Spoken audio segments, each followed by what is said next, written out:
रावणादि का जन्म, तपस्या और उनका ऐश्वर्य तथा अत्याचार याज्ञवल्क्य जी कहते हैं। हे भरद्वाज, सुनो, विधाता जब जिसके विपरीत होते हैं तब उसके लिए धूल सुमेरु पर्वत के समान भारी और कुचल डालने वाली, पिता यम के समान काल रूप और रस्सी सांप के समान काट खाने वाली हो जाती है। हे मुनि, सुनो, समय पाकर वही राजा परिवार सहित रावण नामक राक्षस हुआ। उसके 10 सिर और 20 भुजाएं थीं और वह बड़ा ही प्रचंड शूरवीर था। अरिमर्दन नामक जो राजा का छोटा भाई था, वह बल का धाम कुंभकर्ण हुआ। उसका जो मंत्री था, जिसका नाम धर्मरुचि था, वह रावण का सौतेला छोटा भाई हुआ। उसका विभीषण नाम था, जिसे सारा जगत जानता है। वह विष्णु भक्त और ज्ञान विज्ञान का भंडार था। और जो राजा के पुत्र और सेवक थे, वे सभी बड़े भयानक राक्षस हुए।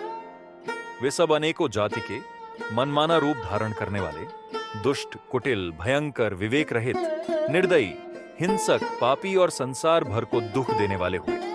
उनका वर्णन नहीं हो सकता। यद्यपि वे पुलस्त्य ऋषि के पवित्र, निर्मल और अनुपम कुल में उत्पन्न हुए, तथापि ब्राह्मणों के शाप के कारण वे सब पाप रूप हुए। तीनों भाइयों ने अनेकों प्रकार की बड़ी ही कठिन तपस्या की, जिसका वर्णन नहीं हो सकता। उनका उग्र तप देखकर ब्रह्मा जी उनके पास गए और बोले, हे तात, मैं प्रसन्न हूं, वर मांगो। रावण ने विनय करके और चरण पकड़कर कहा, हे जगदीश्वर, सुनिए, वानर और मनुष्य, इन 2 जातियों को छोड़कर हम और किसी के मारे न मरे, यह वर दीजिए। शिव जी कहते हैं कि मैंने और ब्रह्मा ने मिलकर उसे वर दिया कि ऐसा ही हो, तुमने बड़ा तप किया है। फिर ब्रह्मा जी कुंभकर्ण के पास गए। उसे देखकर उनके मन में बड़ा आश्चर्य हुआ।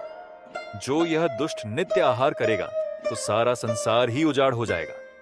ऐसा विचार कर ब्रह्मा जी ने सरस्वती को प्रेरणा करके उसकी बुद्धि फेर दी, जिससे उसने 6 महीने की नींद मांगी।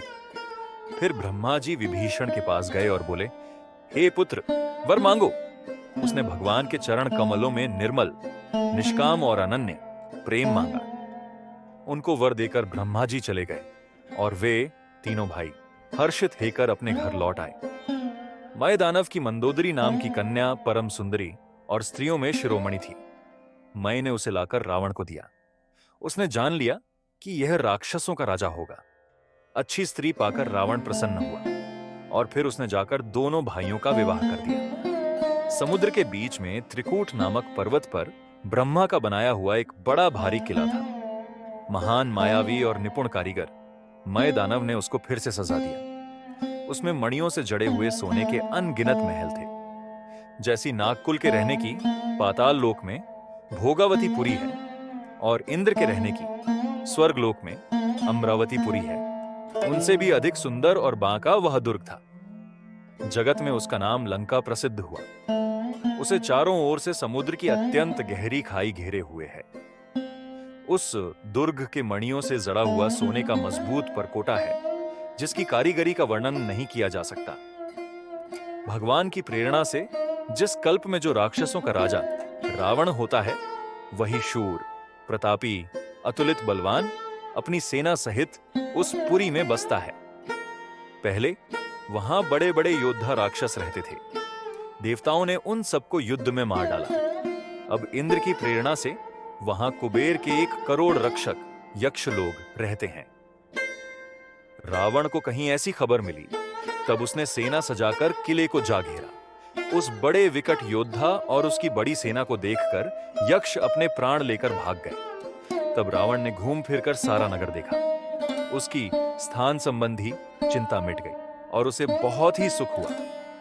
उस पुरी को स्वाभाविक ही सुंदर और बाहर वालों के लिए दुर्गम अनुमान करके रावण ने वहां अपनी राजधानी कायम की। योग्यता के अनुसार घरों को बांटकर रावण ने सब राक्षसों को सुखी किया।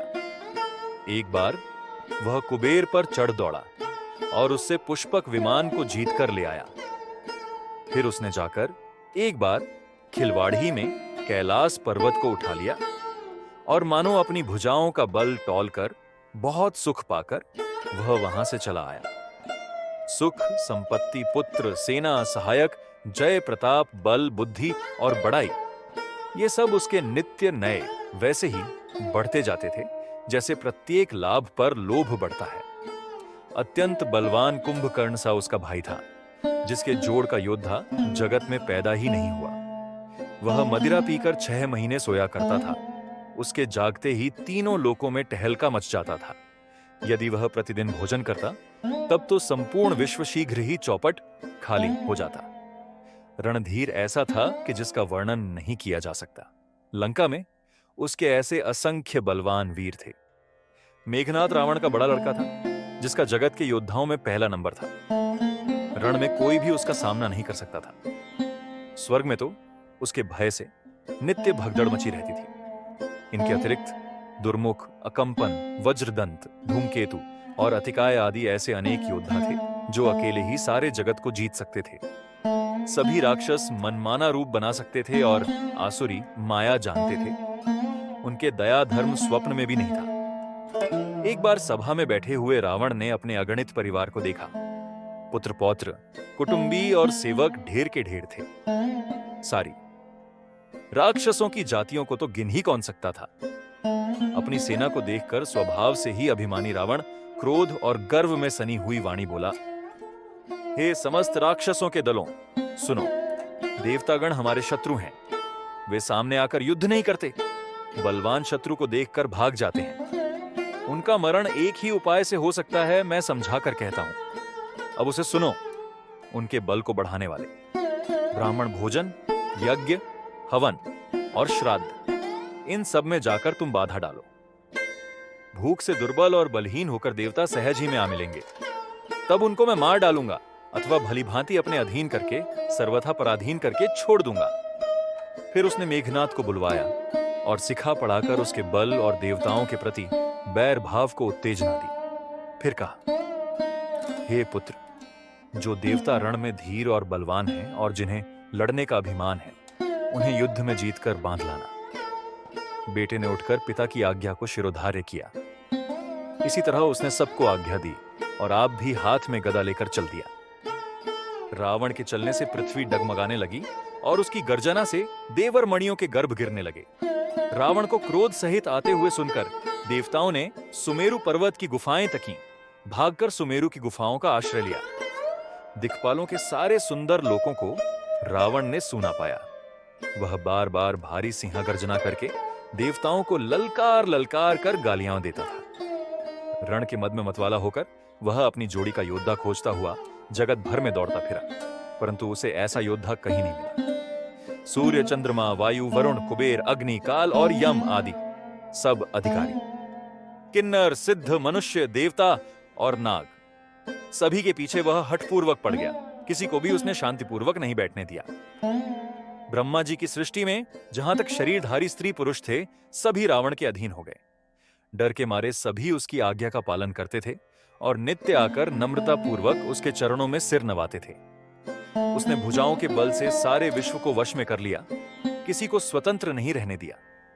इस प्रकार मंडलीक राजाओं का शिरोमणि, सार्वभौम सम्राट रावण अपनी इच्छानुसार राज्य करने लगा। देवता, यक्ष, गंधर्व, मनुष्य, किन्नर और नागों की कन्याओं तथा बहुत सी अन्य सुंदरी और उत्तम स्त्रियों को उसने अपनी भुजाओं के बल से जीतकर ब्याह लिया। मेघनाद से उसने जो कुछ कहा, उसे उसने, मेघनाद ने, मानो पहले से ही कर रखा था, अर्थात रावण के कहने भर की देर थी। उसने आज्ञा पालन में तनिक भी देर नहीं की। जिनको रावण ने मेघनाद से पहले ही आज्ञा दे रखी थी, उन्होंने जो करतूतें की, उन्हें सुनो। सब राक्षसों के समूह देखने में बड़े भयानक, पापी और देवताओं को दुख देने वाले थे। वे असुरों के समूह उपद्रव करते थे और माया से अनेकों प्रकार के रूप धरते थे। जिस प्रकार धर्म की जड़ कटे, वे वही सब वेद विरुद्ध काम करते थे। जिस जिस स्थान में वे गो और ब्राह्मणों को पाते थे, उसी नगर, गांव और पूर्वे में आग लगा देते थे। उनके डर से कहीं भी शुभ आचरण, ब्राह्मण भोजन, यज्ञ, श्राद्ध आदि नहीं होते थे। देवता, ब्राह्मण और गुरु को कोई नहीं मानता था। न हरिभक्ति थी, न यज्ञ, तप और ज्ञान था। वेद और पुराण तो स्वप्न में भी सुनने को नहीं मिलते थे। जप, योग, वैराग्य, तप तथा यज्ञ में देवताओं के भाग पाने की बात रावण कहीं कानों से सुन पाता तो उसी समय स्वयं उठ दौड़ता, कुछ भी रहने नहीं पाता, वह सबको पकड़कर विध्वंस कर डालता था। संसार में ऐसा भ्रष्ट आचरण फैल गया कि धर्म तो कानों में सुनने में नहीं आता था। जो कोई वेद और पुराण कहता उसको बहुत तरह से त्रास देता और देश से निकाल देता था। राक्षस लोग जो घोर अत्याचार करते थे उसका वर्णन नहीं किया जा सकता। हिंसा पर ही जिनकी प्रीति है उनके पापों का क्या ठिकाना। पृथ्वी और देवता आदि की करुण पुकार, पराये धन और पराई स्त्री पर मन चलाने वाले दुष्ट चोर और जुआरी बहुत बढ़ गए। लोग माता पिता और देवताओं को नहीं मानते थे और साधुओं की सेवा करना तो दूर रहा, उल्टे उनसे सेवा करवाते थे। श्री शिव जी कहते हैं कि हे भवानी, जिनके ऐसे आचरण हैं उन सब प्राणियों को राक्षस ही समझना। इस प्रकार धर्म के प्रति लोगों की अतिशय ग्लानि, अरुचि, अनास्था देखकर पृथ्वी अत्यंत भयभीत एवं व्याकुल हो गई। वह सोचने लगी कि पर्वतों, नदियों और समुद्रों का बोझ मुझे इतना भारी नहीं जान पड़ता जितना भारी मुझे एक परद्रोही, दूसरों का अनिष्ट करने वाला लगता है। पृथ्वी सारे धर्मों को विपरीत देख रही है, पर रावण से भयभीत हुई वह कुछ बोल नहीं सकती। अंत में हृदय में सोच विचार कर गो का रूप धारण कर धरती वहां गई जहां सब देवता और मुनि छिपे थे। पृथ्वी ने रोककर उनको अपना दुख सुनाया, पर किसी से कुछ काम न बना। तब देवता, मुनि और गंधर्व सब मिलकर ब्रह्मा जी के लोक सत्यलोक को गए। भय और शोक से अत्यंत व्याकुल बेचारी पृथ्वी भी गो का शरीर धारण किए हुए उनके साथ थी। ब्रह्मा जी सब जान गए। उन्होंने मन में अनुमान किया कि इसमें मेरा कुछ भी वश नहीं चलने का। तब उन्होंने पृथ्वी से कहा कि जिसकी तू दासी है वही अविनाशी हमारा और तुम्हारा दोनों का सहायक है। ब्रह्मा जी ने कहा, हे धरती, मन में धीरज धारण करके श्री हरि के चरणों का स्मरण करो। प्रभु अपने दासों की पीड़ा को जानते हैं, वे तुम्हारी कठिन विपत्ति का नाश करेंगे। सब देवता बैठकर विचार करने लगे कि प्रभु को कहां पावें ताकि उनके सामने पुकार फरियाद करें। कोई बैकुंठपुरी जाने को कहता था और कोई कहता था कि वही प्रभु क्षीर समुद्र में निवास करते हैं। जिसके हृदय में जैसी भक्ति और प्रीति होती है, प्रभु वहां उसके लिए सदा उसी रीति से प्रकट होते हैं। हे पार्वती, उस समाज में मैं भी था। अवसर पाकर मैंने एक बात कही। मैं तो यह जानता हूं कि भगवान सब जगह समान रूप से व्यापक हैं। प्रेम से वे प्रकट हो जाते हैं। देश, काल, दिशा, विदिशा में बताओ, ऐसी जगह कहां है जहां प्रभु ना हो। वे चराचरमय, चराचर में व्याप्त होते हुए ही सबसे रहित हैं और विरक्त हैं। उनकी कहीं आसक्ति नहीं है। वे प्रेम से प्रकट होते हैं जैसे अग्नि। अग्नि अव्यक्त रूप से सर्वत्र व्याप्त है, परंतु जहां उसके लिए अरणि मंथनादि साधन किए जाते हैं वहां वह प्रकट होती है। इसी प्रकार सर्वत्र व्याप्त भगवान भी प्रेम से प्रकट होते हैं। मेरी बात सबको प्रिय लगी। ब्रह्मा जी ने साधु साधु कहकर बड़ाई की। मेरी बात सुनकर ब्रह्मा जी के मन में बड़ा हर्ष हुआ। उनका तन पुलकित हो गया और नेत्रों से प्रेम के आंसू बहने लगे। तब वे धीर बुद्धि ब्रह्मा जी सावधान होकर हाथ जोड़कर स्तुति करने लगे। हे देवताओं के स्वामी, सेवकों को सुख देने वाले, शरणागत की रक्षा करने वाले भगवान, आपकी जय हो, जय हो। हे गो ब्राह्मणों का हित करने वाले, असुरों का विनाश करने वाले, समुद्र की कन्या श्री लक्ष्मी जी के प्रिय स्वामी, आपकी जय हो। हे देवता और पृथ्वी का पालन करने वाले, आपकी लीला अद्भुत है, उसका भेद कोई नहीं जानता। ऐसे जो स्वभाव से ही कृपालु और दीन दयालु हैं, वे ही हम पर कृपा करें। हे अविनाशी, सबके हृदय में निवास करने वाले, अंतर्यामी, सर्वव्यापक, परम आनंद स्वरूप, अज्ञेय, इंद्रियों से परे, पवित्र चरित्र, माया से रहित मुकुंद, मोक्षदाता, आपकी जय हो, जय हो। इस लोक और परलोक के सब भोगों से विरक्त तथा मोह से सर्वथा छूटे हुए ज्ञानी मुनि वृंद भी अत्यंत अनुरागी, प्रेमी बनकर जिनका रात दिन ध्यान करते हैं और जिनके गुणों के समूह का गान करते हैं, उन सच्चिदानंद की जय हो। जिन्होंने बिना किसी दूसरे संगी अथवा सहायक के अकेले ही या स्वयं अपने को त्रिगुण रूप ब्रह्मा, विष्णु, शिव रूप बनाकर अथवा बिना किसी उपादान कारण के अर्थात स्वयं ही सृष्टि का अभिन्न निमित्तोपादान कारण बनकर 3 प्रकार की सृष्टि उत्पन्न की। वे पापों का नाश करने वाले भगवान हमारी सुधि लें। हम न भक्ति जानते हैं न पूजा, जो संसार के जन्म मृत्यु के भय का नाश करने वाले, मुनियों के मन को आनंद देने वाले और विपत्तियों के समूह को नष्ट करने वाले हैं। हम सब देवताओं के समूह मन, वचन और कर्म से चतुराई करने की बांध छोड़कर उन भगवान की शरण आए हैं। सरस्वती, वेद, शेष जी और संपूर्ण आशिक कोई भी जिनको नहीं जानते, जिन्हें दीन प्रिय हैं, ऐसा वेद पुकार कर कहते हैं, वे ही श्री भगवान हम पर दया करें। हे संसार रूपी समुद्र के मथने के लिए मंदराचल रूप, सब प्रकार से सुंदर, गुणों के धाम और सुखों की राशिनाथ, आपके चरण कमलों में मुनि, सिद्ध और सारे देवता भय से अत्यंत व्याकुल होकर नमस्कार करते हैं।